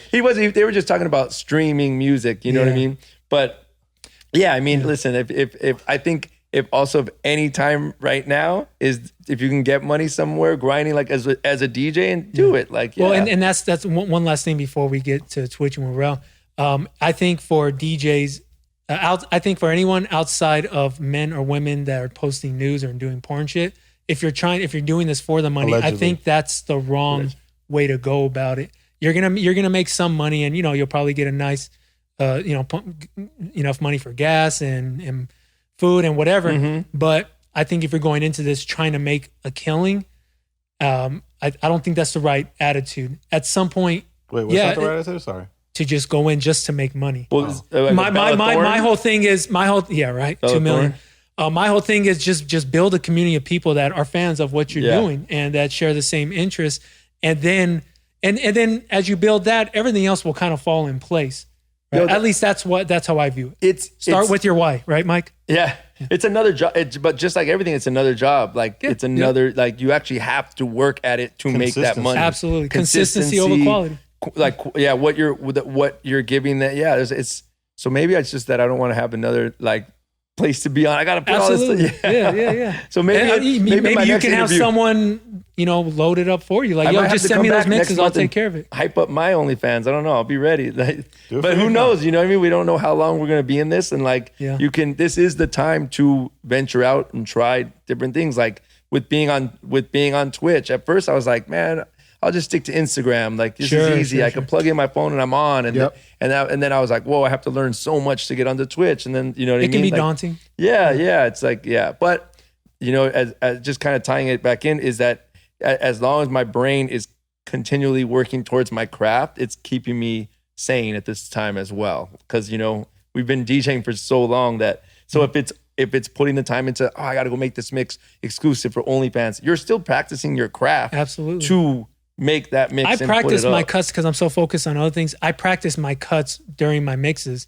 So it'll be 20 takes, but within those 20 takes, I'm practicing and trying to do something different within my cuts. Damn, I had to dust off my turntables recently because Eric Deluxe was like, yo, man, you got to get your turntables, your CDJs look whack on the stream or something. And I was like, just because I was in such club mode, I've always been. So I was like, yeah, you know what? I should dust them off. And I pulled them out and I was like, dang, I haven't really been in turntable mode in a while. And the S9, I was learning the S9 while I was on the stream. And I was like, damn, I'm so rusty right now. And and then my needle broke during the stream. Oh my God. You gotta get the faces, man. You're like, this is why we left this. And then I didn't know Shure went out of business. And I was like, man, Shure needle tips are gone. And then I was like, yo. They cost an arm and a leg now to try to get them. Yeah. I got needle tips as stocking stuffers. I think about it why didn't I buy stock controllers and CDJs are a bit of an eyesore on streams. I never thought about that. Yeah. I don't really tune in to people who have one. I'm like, I'll watch it for a little bit. Yeah. And then obviously the DJs that do have turntables, I'm kind of locked in a little bit more. And then that's interesting. I don't have bass yet. There's so much stuff, man. It's a rabbit hole of stuff like that. But yeah, I dusted off my turntables and that. But yeah, man, I mean, just to wrap up OnlyFans, I who knows? Maybe in like a month from now, I'm like, yo, that was dumb. I should have been on this shit. Right. It's the same way I would told you that was dumb. I should have bought Tesla stock 5 years ago, right? OnlyFans stock. I'm waiting for Better it. late than never, right? Yeah. DJ Dainjazone on OnlyFans. Check it out. Go check it out. How much? $4.99 a month? $5.99? Right now, it's $5 for the first 50 people who sign up. Okay. For the first, since I launched it, I've had it viewable. Because I knew guys and girls, whoever, were gonna come and check it out, just see what it's about. So I left the links up. I left, check it out. This is a taste of what you're gonna get. And now it's like, all right. An idea just came to my mind of my OnlyFans right now, so I might have an OnlyFans. There you go. So they just Come on, we're here to inspire. Just shout us out. Just shout us out. Yeah. I don't want to say it because then someone might beat me to it. Exactly. I'll tell you Keep after it to the stream. yourself. I'll tell you Keep after it the to stream. yourself. That's fine. All right, switching with Rell. What you got for us? Man, listen, Vice said he's down for all 3 questions, so let's get We into gonna it. do all 3? Yeah. Let's see how let's see. Whatever, I'm in. Wait, so you're married too? I'm engaged. I was supposed to get married this year. Oh wow. Yeah, I was Okay. supposed to get married this year. Oh, But obviously COVID happened. Who were you gonna have DJ your wedding? Actually, believe it or not, do you know DJ Ease? Yeah. I was having Ease. Ease is Oh, my dope. boy. Yeah. We're both from New York. I've known Ease for a little bit. So I can imagine I him know taking he is. 10 minutes in your weddings. You're like all the DJ nerds So, around him. yo, and he's just like, the crazy thing about it is it was a destination wedding. So we thought we were going to be able to get away with it still. Yeah. And then they were like, nah, we got to shut it down. Damn. So, Now everybody's there. right? well, yeah. Now they're Where was it you said? I'm sorry? Where was it gonna be at? Run In it back. Mexico, in Tulum. Yeah. Yo, you could have charged admission. Yeah, bro. Listen, to- if I knew now, if I knew then what I know now, oh, Damn. absolutely. I would have been Tulum? like, yo, run it, man. Yeah. Come on. But Tulum's hot Twitch right it. now. yeah. Let's Man, go. listen, Should've twitched that I wedding. mean, we got a great deal on a nice, enclosed like private spot. Oh, man. And it just, I don't want to talk about it. Should have just kept it and threw your We own all little got our private- money back on Yeah, it. yeah. Yeah. Thankfully everybody got their money back. So we Tulum and Cabo. appreciate it. Yeah. This December I hit 9 years of being married. So Nice. then call me if you need Dope. something. I got Listen, you. I'll give man, you all the advice. I probably will be. I That's probably gonna be on will my OnlyFans. There it is. There it is. See? Marriage advice. Advice. Advice. Guys, OnlyFans. This is the Married podcast. DJ trademark cannot be Married used anywhere DJ to call it. talk. Anyway. Married DJ talk. Yeah, so fiance, real quick. Fiance and I taught her when we started dating. We've been dating for almost 6 years now, whatever. When we started dating, I taught her to DJ. She got into DJing. She's skyrocketing. She's going past me. I already told her that I'm basically pimping her out and shit. You're carrying her crates. awesome. Yeah, basically, she's a beautiful white woman that I'm married. So I was like, listen, you're more marketable than I am. So Wow. I'm gonna teach you the skills, and then I'm gonna kick my heels up. Damn. That's how I looked at Joe. Yeah, so pretty much that's what Jazz's it was. Angels. And she So- plays open format as well. She's like- open Rell's format, Angel? open format completely. Yeah, She's on that's hot. turntables. She prefers heard turntables that, more man. than anything. Damn. But she gets down. So her and we just got a second setup in our studio at our crib. So now Well, you we each have your own. Like, don't touch my turntable. so now I won't yeah. touch So now yours. we recently got one in this quarantine. So I was like, babe, it'd be dope if we get another setup. That way, when we stream, instead of us having to like, I'm on and you're on and you're on. It looks different. It looks different. We're both on at the same time. I can still play for a little bit, but she can still be visible and vice versa or whatever. So we started this. So you have 4 turntables, 2 mixers, Yep. and you guys are. That's hot. Yeah, That's a so, dope look. and we're an interracial couple, so it's That's just a like dope look. Sounds man. like good You for guys OnlyFans to me. I don't know what company's listening to this right now, but you better sign them up Listen, right now and send them all the product you got. OnlyFans, you listening? So we started twitching. We started the IG thing. Same thing. We Yeah. got on IG for a little bit, and it was the same thing. Like we just had to do something. Like Yeah. we have a passion for it. We're not getting paid for it, but we wanted to still continue doing something. So we started on IG, and then obviously we moved over to Twitch with it. And then when we moved over to Twitch, I was trying to think of something like, how can we keep people in the chat room engaged instead of just talking about random ass shit or what's going on today? Because obviously at the time, nobody wants to talk about what's going on. Right. Everybody was over the COVID talk and the Or riots. shouting and out some everything like random that. XYZ92JY. Thank So you it for the was- bits. Exactly. So we were like, what can we do? So I just started randomly asking like, just relationship or we started off with like sex questions and stuff Yeah. like that, just to kind of see who would be intrigued and who would answer. Oh, whatever. everyone will listen to that. That's why listen to Yeah. Howard. That's why everyone listens to Howard Stern. Exactly. Exactly. Why do you think Howard Stern's one of the biggest- it, like our numbers are not crazy in our streams, but our chat room goes crazy. Crazy. So, and that's all that matters. And is you'll that people- engage more people that Hey, weren't there even people to who would listen. They're chime like, in, yo, what's people who this? would I'm chime in. What in, are and you they'd be talking like, about? "Oh man!" So Yeah. we started it, and it's known. Our streams are known for that. No matter the music is dope. We It's play a safe like, space. You know what I mean? But right now you got to hit everyone with what else? Exactly. Like, what else? Because there's so Exactly. many DJs streaming. Like Exactly. What else? So we try to get something different, and then we start the questions, and everybody, these fools start coming in, and this one, Mike comes in hot. Mickey comes in hot. So we love him for it, and we appreciate that everyone, all our close friends that come in and they just chime Wifey and I in. are going to join in on the next absolutely. one. Yeah, Please do. We Yes. encourage anybody that's in it. So we started questions, and we just asked questions, and Joe thought it would be a good idea just to start asking questions on the show, and it took off. So, All right. question for today. We'll ask 2 out of the 3 questions. Whatever. Just for sake of time. First question. And this was a good question that got a lot of steam on the stream. Steam on the stream. Steam on the stream. Whoa. We're going to get into Okay. the steam on the. That's hot. The pettiest thing you have ever done to get back at a significant other? Now, when I say significant other, it doesn't mean you're necessarily your wife, your current girlfriend, or whatever. It could be a person that you were dating in the past, whatever. Just the pettiest thing you've ever done to get back at them. Like they did something to you that you felt hurt about and you wanted to get back at them. Yeah. What is the pettiest thing? Because we all have our pettiest moments. You know what I mean? What are those things? Speaking of that, look, dang, that's a tough one because your other two I had answers for, but let me think of this one. I don't have an answer for that one either. You don't have an answer? No, Rell answer while we think of ours. No, yeah, go ahead. The pettiest thing I've ever done is I was dating this chick, and we were hooking up. We weren't really like boyfriend, girlfriend, or whatever. We were just hooking up randomly here and there. We were cool people, and she would like cut me off because she was trying to prove a point. Like, you can't have it whenever you want to have it. And I was like, that's dumb as fuck. Yeah. Like, what are we children or whatever? Like, are you really just gonna tell me no because it's not even about being convenient for you. So I was sitting here and I'm like, all right, cool, whatever. So I linked up with her one night. It was some late night spot. We went out, we linked up, and she introduced me to one of her friends. Now again, we're not together. I just hook up with her randomly. Her friend liked me. I hooked up with her friend to get back at her. That night, I met her.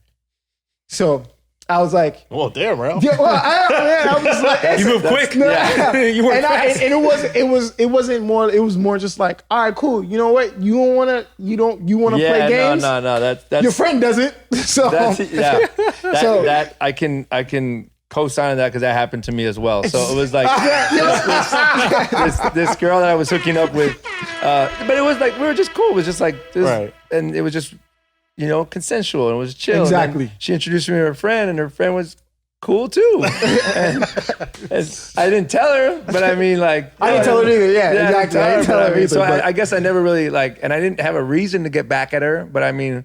Her friend was cool. Yeah. She was cool. She was being nice. She was into the consensual thing. So we're like, all right. And she's like, I was like, are you going to tell her? And I was like, nah, are you going to tell her? She's like, no. And I was like, cool. Perfect. I think we're all good here. There's nothing else to talk about. That even makes you more cool. Yeah, exactly. Cool. We're all good here. Everyone's good. All right, cool. As long as I had ill intentions with mine, but I was young. Hey, safe space. Yeah, safe space. There's no judgment here. Yeah. I still got nothing. Mike, you got anything? Mike, I know you got something. Mike, come on. You a Gemini. Mr. Clapback over here. I'm King Clapback. Mr. Set him up and spike him. I mean, we've all changed passwords on like Netflix, right? Oh, yeah. I know where this is going. You know what I mean?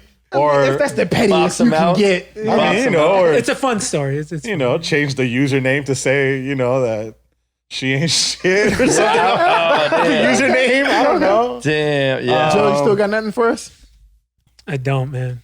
All right, so let's go to the second question. One girl hit me one time, like it was the line, like when we ran into her one time, like being out at a club or something like that, and I like we used to hook up with her way back, and then she told my friend, she goes, I used to hook up with him when he was fat and drove like a broken down car, and I was like, damn. Oh my God. I was heavier before, but DJs could do that because the DJ booth covers exactly. You only see chest up, you only see from the chest belly button up. I had a good career. I was like pushing like 212 at that time right there. 212 was good for you. I was eating good late night after the gigs. Yeah. That was when late night at Denny's. Dude, late night Hollywood taco trucks, burritos, bossa nova. Bossa Nova. Woo. I got a story, but it's not my story. But it's still it's a great story. Okay. It seems like you're just protecting yourself. It is. Go ahead. No. Tell us about your friend. Do we know this person in the story? You all do know. You know him too. If you really want to know, I'll tell you out there. This guy flew a girl out. I already know who it is. To a Vegas. I already know who it is. Or it could be one of a few guys. So we're narrowing it down. And I may have told you the story. Importing, exporting. This guy flew a girl out to Vegas. And, and clearly he wanted to have sex with her, right? Obviously. Probably took her to dinner. I'm sure he did. Did the whole night, the whole everything. When it came to it, she was like, nah, I'm on, it's that time of the month. And he was like, well, why in the fuck, why are you out here? Like, you know what the deal is. And she was like, I'm sorry, I don't know, And so here's the thing.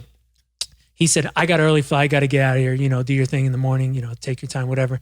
So he's out of here. She goes and she wakes up and she's trying to check out or she's getting out of there and she says, hey, you only booked me a one-way. And wow. Wow. I know exactly what it is. Wow. And he basically told her, yeah, because just in case you were going to pull this shit, you were going to have to figure out your own way home. Good luck. Man, this happens often for our listeners. This happens often in the industry when you're playing at a different level. Man. I'm not playing at that level. I've never done that before, but there's levels to this shit. Hey, listen, it could happen to a male too. If a female might be able to throw Technically, it happened to Joe. It did happen to Joe. The last story you told us, well, old girl. You didn't get reimbursed. Your flight. Oh my God, it did. Oh my God, the story's about me. Oh, man. Wait, I was the guy. Real quick, lightheaded. a girl wanted to stay in Vegas. I said, I got to get back. I have to substitute teach the next day. She said, okay, cool. I'll reimburse you for your flight, blah, blah, blah. Because we were supposed to drive back. Yeah. So she's like, all right, I'm sorry. I know this is all bad, but I'll make it up to you by paying for your flight. Cool. Next day, time goes on. I go and DJ at some store opening. I said, hey, I'm in Orange County. Come and hang out. She's like, oh, cool. I want to buy some new stuff anyways. Yeah. And I said, well, since you got some money, won't you pay me back for that flight? You said. And then she's like, what the fuck you think? She said, what the fuck you think this is? Like, I don't got money. I don't got this. And I was like, yeah, but you're going to come and shop for some new shit? Like, she's like, I'm in the red. I'm in the negative. Damn. No one ever, man, no one ever, I never had a sugar mama. That's kind of. And I do think it's funny that I asked her for the money, but it is what it is. Hey, man, when you're a certain age and you're just and Venmo didn't exist back then, so it was either going to be cash or she was writing a check. The best part is Joe gave it up and didn't get it reimbursed. I was played.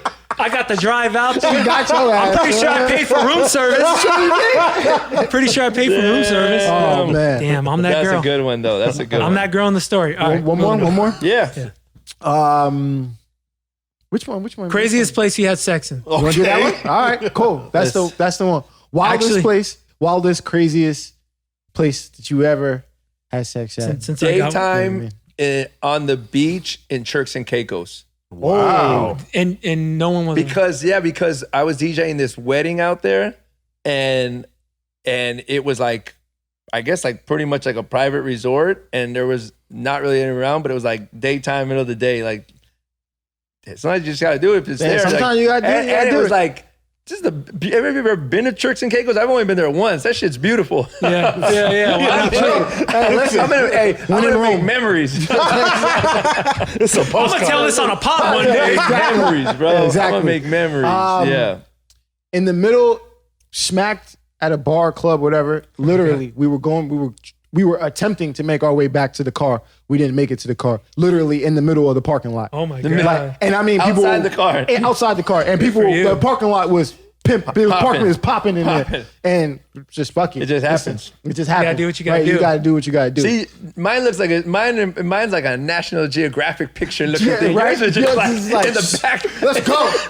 Have you been seeing that picture going around? Have you seen that picture? Sammy Sam posted a beautiful picture. It looks like MikiDz or something. Yeah. And this woman is sitting in a pool, but you can see a clear pool, and you can see a guy underwater eating her ass.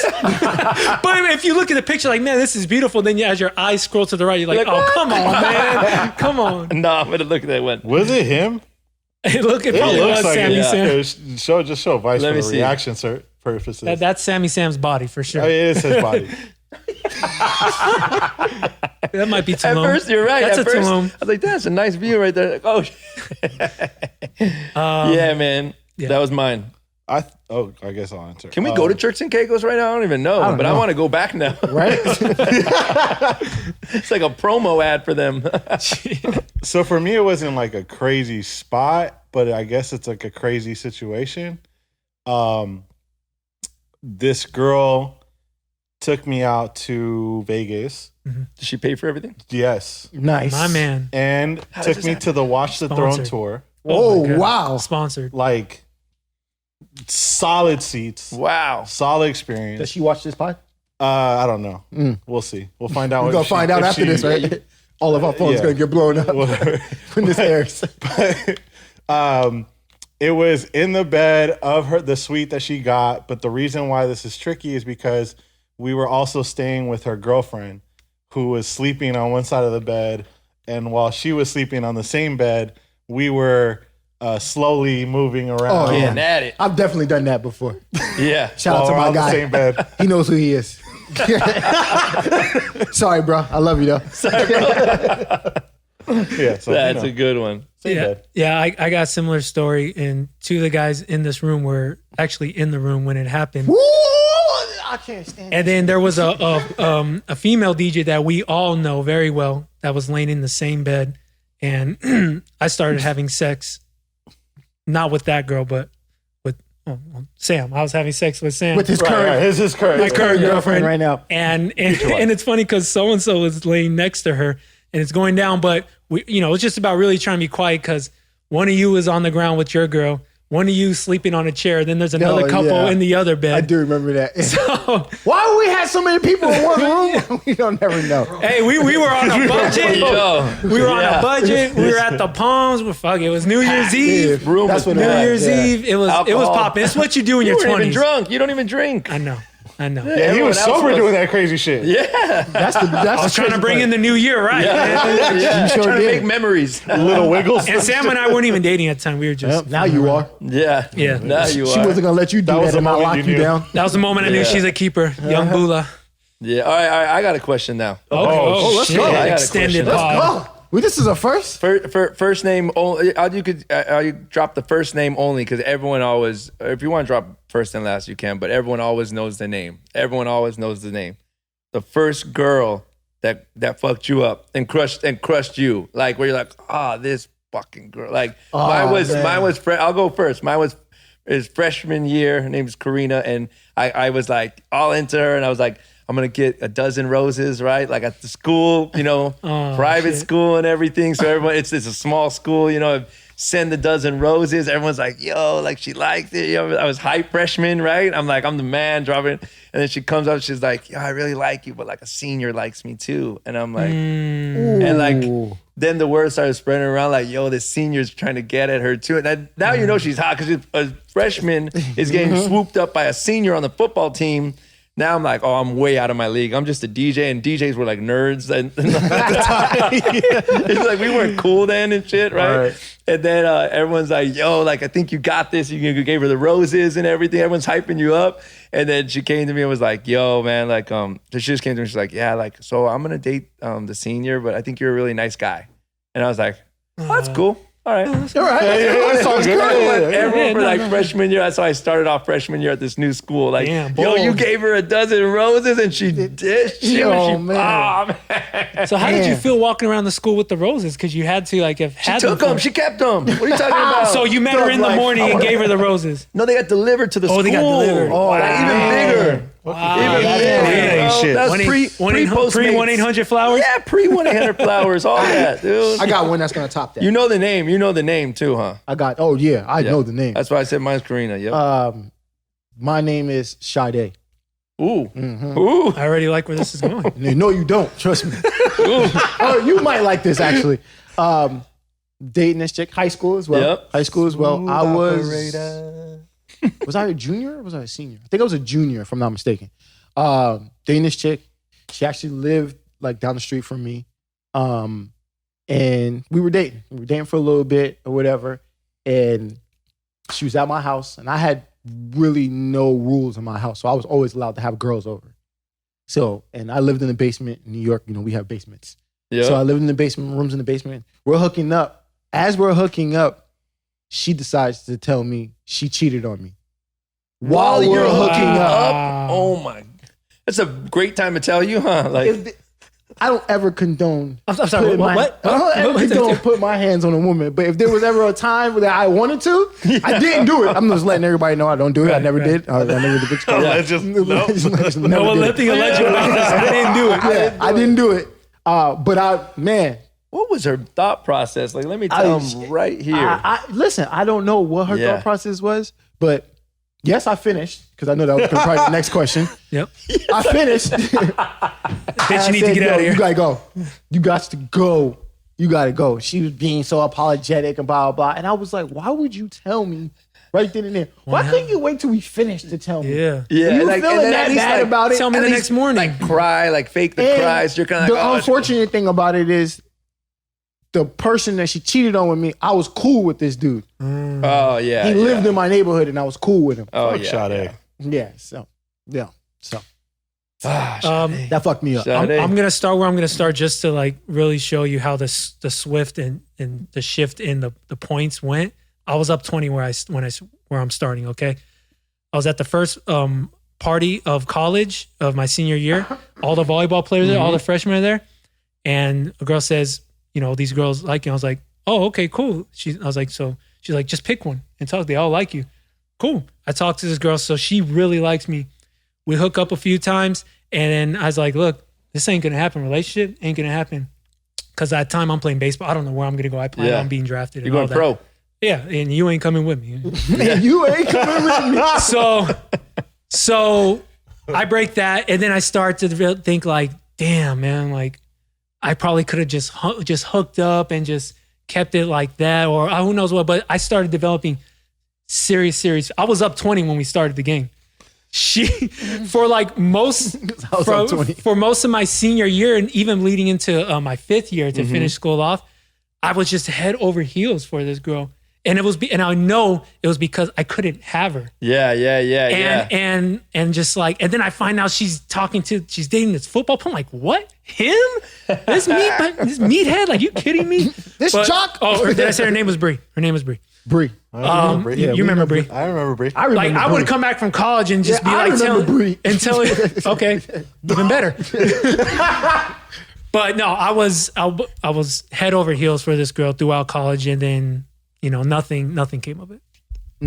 That reminds me of the Will Smith Fresh Prince story. You know, when she's Tyra's dating the other guy. Oh yeah. For me, it would have to be, and Danger probably knows, it was senior year of high school, a girl named Olga. Olga. It's okay. That's a. Oh, and let me tell you, the simp that I am at the time, Olga. So similar story, maybe because we grew up in the same area, but Something in the water. there's something in that water. We weren't drinking high pH levels. No. So, yes, dated her. I was going to a different high school that Joseph Danger recruited me to Okay. play basketball. Poly, right? Oh yeah. Yeah. We're actually brothers. He's my god brother. Oh, wow. paper. On paper, yeah. So I could transfer schools. Oh, Went through wow. that whole process. To play ball. And then I would go to my old high school where all my best friends were, and I'd drive over during lunch, pay the security guard to let me in, and hang out at the school with my friends. And then I was dating Olga. We would leave after lunch, whatever. And then it was cool because senior year, I'm good. Basketball season comes around. I'm like, you know, I don't really have time. I'm focused on my craft. You know, I'm really trying to do this basketball We're going junior thing. college, baby. I don't know if I got time for you. Man, you know, if I work out with me, if I do enough stairs, I'll make that junior college practice team. Yeah, you know what I yeah. mean? So at 5'11". So I was just so caught up in that and having fun and whatever. And it wasn't even about like other girls. It was just about, I just wanted to have fun, enjoy my senior year. And then basketball season's over and I'm just kind of like, all right, cool. Like I got a girlfriend that I could go hang out with. And then it was like, there was like a dance and she was like, hey, you know, I just gotta let you know before we go to this dance, like I'm not really feeling it. Because during season, I told her this metaphor, analogy or whatever. And I said, hey, look, like I really like you. Just like I know you like me too, but it just feels like, you know, like we're on an elevator and I got off on the floor before you got off, and I think you're here. But look, I'm up with that. But I'm down to get back in the elevator, just not right now. And I'll meet you. Hit the fire alarm if anything. I'll meet you at the penthouse. You know what I'm saying? But just right now, where my basketball thing is, you know, like I'm just not there. Man. And so I gave her that speech. Calling. And when the dance came around, she was kind of like, you know, like I'm just not feeling it and this and that. And then I remember going to that dance and everything was all good. And like night comes, I'm driving her home. We like kissed, and it felt like, oh, like it's still there. Good, yeah. Next day at school, it was like, yeah, I'm sorry. Like this isn't gonna work out. And then it crushed me. Yeah, that sound effect. And crushed me. And I still remember trying to get her back. I bought her tickets after we graduated high school. I bought her tickets to go see Frankie J. Wow. Took her there, all that Please shit. tell me Frankie J swooped up on her and then Somebody else had the concert. I'm pretty sure we were, maybe just turned 18. So Okay. But then, I was so so on it, bro. Like I turned Olga into One Love Got Away. Man. Olga. Everyone knows their first name always. This is for all of us. Everybody. Sean, you get it too. What a way to... Sean, you want to get on the mic for this? No. You look too comfortable anyways. Everyone We know remembers, his sob bro. Everyone remembers, man. I think you told your sob story last week. Oh, okay. All right. He got plenty. All right. That's why he's an R&B artist. Next time we have you on, we'll go through another list. Yeah. So what was it? So you got to run with that Steam for the stream. Steam for the stream. Yeah, see, stream. Steam for the The stream. segment. Listen, we're she's on Twitch right now. She just started the stream right now. We got advice and Steam for the stream. See, we're giving nuggets over here. Advice on OnlyFans. Let's go. Damn, it's hot. Before we get out of here, you can hear Vice on Sirius XM BPM. Yeah, so I'm on there every Saturday night. So I do a all house music show, and it's dope because it keeps me in tune with like all the house music that I love. I've always loved house music and playing it, so it keeps me on the loop and what's happening. And then and then I'm on Twitch. I do every Tuesday night at 9 p.m. Pacific Standard Time, and usually drink some tequila and end up streaming way too long. Nice. And then what else am I doing? And then I do also another page I put together called Back to Day Ones on Twitch. And I've just kind of been reuniting different DJs on there. Like I brought E-Man back and did like a Power 106 type of set or a throwback set. Melody did it. I just did a Big Syph Eric Deluxe reunion. I saw that. Wow. Who's next? Yeah, Icy Ice did it. Like so, it's been a good like little like throwback. Only like all throwback vibes on there. And then after that, man, I have a new record. Hopefully, it's locked in and done. It's called Cuckoo. Okay. And hopefully it'll come out sometime in the next few months, maybe a month or two. Nice. Hopefully the stream's on TikTok. Hopefully it'll be in 2020, huh? Yeah, hopefully in 2020, man. Yeah. So that's coming out. That's on Atlantic Records. Dope. And Awesome. then Beyond the Music Retreat, man. Hopefully that'll be. Yeah. Hopefully that's Yeah. where we're all hanging next, and Yes. and with all the DJs and really just vibing together and talking about what's the future coming out of this. I'm sure we'll be in a safer place. So I definitely encourage, and Mike was there too. We definitely encourage you guys to go to That's that. a great investment. Yeah. Hands down. To go to that retreat for sure. Yeah, especially because it's just everything outside of the technical aspect of DJing, you know? And even if you're a know-it-all, just that energy and being around all those guys. Yeah, can't exactly. beat it. Exactly. Nah, it's much needed in this day and age of DJing. I think, like I keep saying, coming out of this, man, it's our time to shine as DJs, where we're true DJs, where we can actually like rock a party and keep a crowd and show our craft to the crowd. So I think I'm excited. I'm excited for coming out of this and for what the DJ world will be. Yeah. Yeah. Yeah.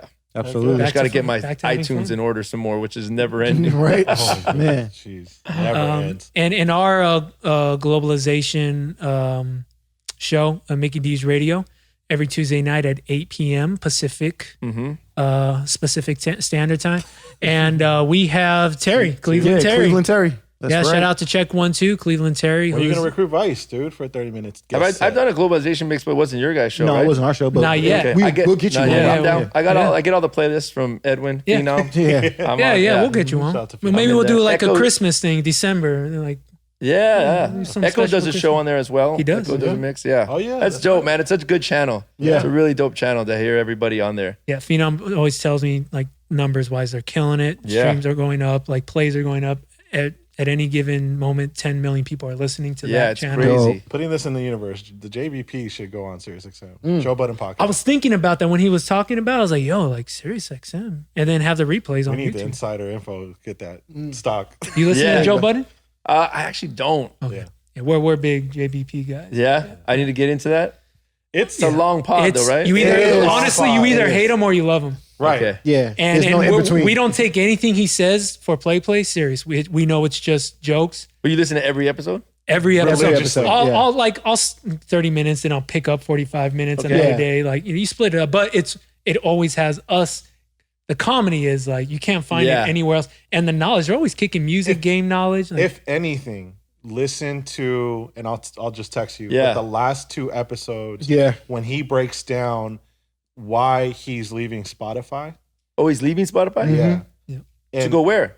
They he's don't in know the yet. air. at the end of September, he'll But the announce way he broke down the reasons why they turned those deals down that were, or at least what was offered to them, and his experience with them, I think was, even for us, not even, on shout a out to smaller DJ City scale. and BeatSource who does pay us. Yeah. But and being on a contract, the way he broke down just the podcast game and the Oh, world, I want to hear this now. is the way he breaks it down in those 2 episodes is amazing. I mean, I just mentioned how much Joe Rogan made from Spotify. Absolutely. They bring that up. Does that tie Yeah. into it? Yeah, Yes. yeah, absolutely. Joe Rogan, Bill Simmons. Yup. What's the woman actress? Amy Yup, Schumer. Amy Schumer. And he has Yeah. one of the biggest podcasts. Well, what The he's saying, biggest, what yeah. he's saying, so he's number 9 currently on Spotify now. Currently, I went and did research so I could figure it the out. dude who made the record Pump It Up? But he's been number 1 for Forever. since they signed on 2 Yeah. years ago exclusively, and they did it for analytics, and then the analytics were skewed. They were purposely probably, and so that's part of his like situation of why he's saying what he's saying. The other part is, Bill Simmons, who they perform better than with the Ringer podcast, the sports podcast. They own literally Bill Simmons Spotify. and everything. Yeah, they own it. Like he breathes, he probably It's $250 million they paid him, something like that, right? Yeah. For every they to own him. him, and he has to read ads. He has to take every ad they feed him. Right. He has to do anything. Everything they When say, yeah. Spotify says jump, he jumps. Basically. Joe doesn't like that kind of deal. He's not looking for that kind of deal. He knows his audience. We're his audience. Like literally, Right, we're right. texting about an episode a couple hours after Wow. it drops, probably in our group chat. I got to hear this. Yeah. And so, yeah. which Go is a definitely big watch- part of, listen to it. to be honest with you, we don't have a lot of guests on our show Mm-hmm. because we want people and the people who do watch us to fall in love with us Right. first. And when we do bring a guest, there's an added element to it. So Yeah. thank you Just for being enhance on. Yeah, it. yeah. Because you guys do it just the 3 of you a lot as A well. right? lot. Yeah. We gave Sean a mic too. Sean he's, gets a in, mic he's in sometimes. he's in there now too. Nice. But He's not in front it's of the camera. typically us trying to talk about what's going on and give our perspectives. But that was a big part of why we didn't focus on guests so much. And then That's just, yeah, because you guys hold the show. Right. Yeah. So and then Oh, I wanna they hear don't this, ever man. have guests. It's just literally them. And they said when they get guests, it's not like their numbers jump up. They said their numbers actually decrease when they get guests. Yeah, because then they're talking serious music stuff, and a lot of his listeners are there just for the BS. Yeah. Yeah. Yeah. So it's literally just like you're hanging out with your boys, and that's And it's nothing against our guests, but it's kind of like similar with us. Outside of an Angie V and a Mojax, our numbers don't go crazy up when we have a guest.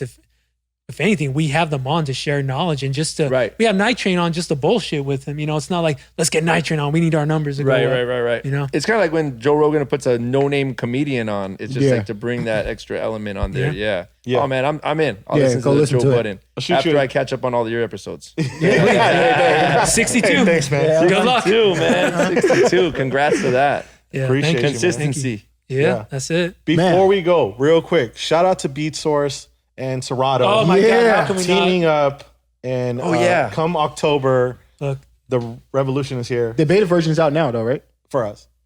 I thought Or- he sent the link. no, out. no, it's for everybody. No, yeah, he tweeted Yeah, it out it's to in the the public. it's in the blog. Yeah. And Okay. it's All linked right. to link to Yeah. link. All right, Yeah. all right. And I saw I did like a demo thing of it, and I saw how it's operating. It's dope. Yeah. It's definitely like for the next wave of DJs that might be coming in or they're at home practicing. Like Right. it's a no brainer Right. to be on there. Especially if you don't have access to music like this, Right. and you Yeah. get on there and you have everything, and you're like Yeah. good to go. Yeah. That's dope. Yeah, Yeah. and Serato is, man, how long have we all been on Serato now? Like since 2005? Right? Yeah, damn.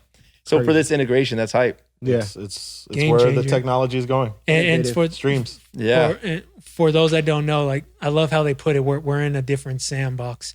Now we're competing with the Spotify's. Now we're competing with the iTunes. Yeah. DSPs. Titles. We're competing with a whole new different group of people or companies.